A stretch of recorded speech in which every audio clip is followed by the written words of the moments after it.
The glasses on your face right now cost roughly $8 to make. The frames, the lenses, the little case they came in, $8, you paid $300. That gap is not an accident. It is not a supply chain problem. It is a business model.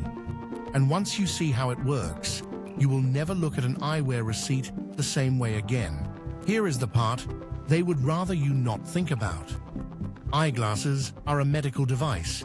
You need a prescription to buy them. That prescription creates a captive market.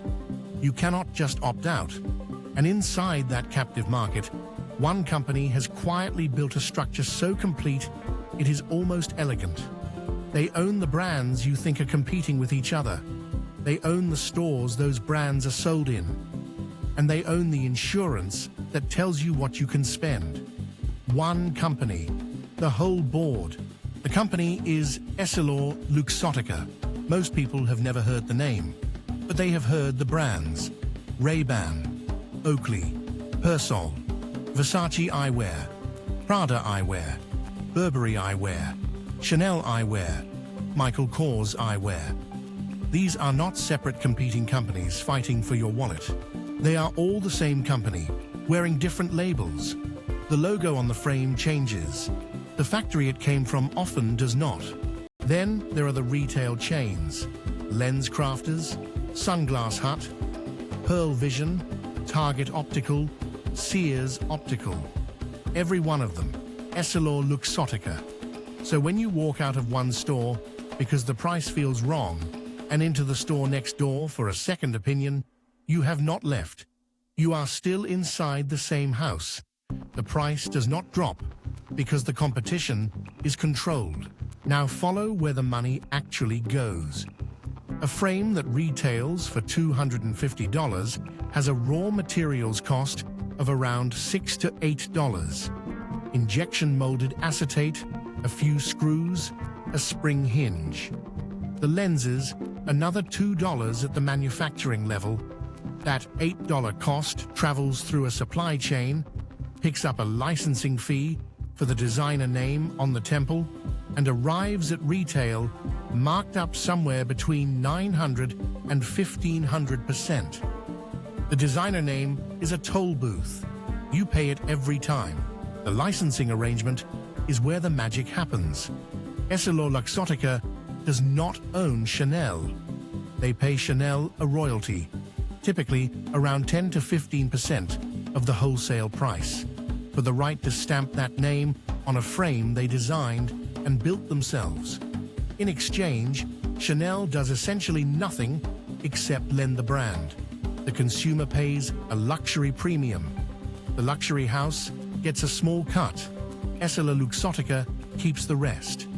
The name on your glasses is a rental. The cost is passed entirely to you. Then there is the insurance layer. EssilorLuxottica also owns EyeMed, one of the largest vision insurance providers in the United States, covering roughly 60 million people. So the company that makes the glasses also runs the benefit that tells you how much of those glasses your employer will cover, which is typically $100 to $150 on frames that retail for $250.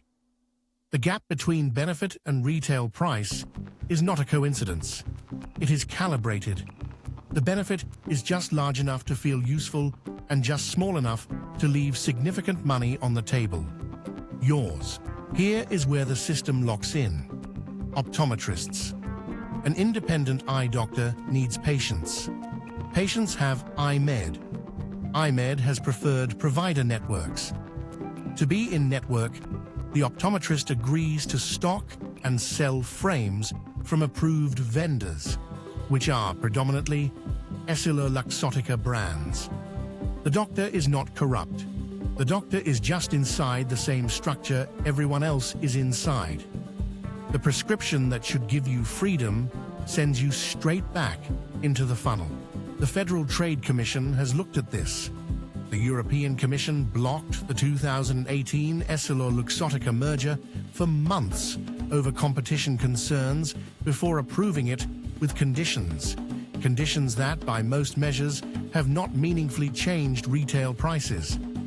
A company with $37 billion in annual revenue and control over the manufacturing, retail, and insurance layers of a medically necessary product is difficult to regulate with paperwork. The structure remains intact. So, what can you actually do? The single most effective move costs nothing. Ask your optometrist for a copy of your prescription the moment the exam ends. In the United States, they are legally required to give it to you without a separate fee or a request to buy from their office. That prescription is yours.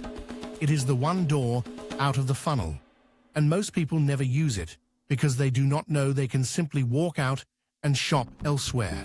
Once you have the prescription, online retailers become usable. Zenni Optical, Warby Parker's online option, iBuy Direct. These sell complete pairs, frames, and lenses, starting at around $8 to $35. These are not EssilorLuxottica storefronts.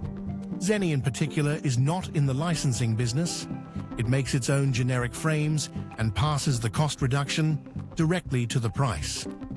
A pair that would cost $300 at LensCrafters sometimes costs $11 at Zenni with the same prescription lenses, same optics, different label, no royalty. A counter move for readers, because glasses are not bought every week. Keep a photograph of your prescription in your phone. Most prescriptions are valid for 1 to 2 years, depending on your state. Buy a backup pair online for $20. When your primary pair breaks, you have not lost your vision correction along with your frames. The system counts on inconvenience pushing you back to the nearest in-network provider at the moment you most need to see. Remove the inconvenience, and you have removed most of the leverage they have over you. $8 to make, $300 to buy. The difference does not go to the scientist who figured out optics or the craftsperson who ground the lens. It goes to a licensing arrangement, a retail markup, and an insurance structure designed by the same company sitting at all 3 points of the triangle. The glasses work just as well either way. The only thing the markup buys is the name. And now, you know exactly what that name costs them to rent.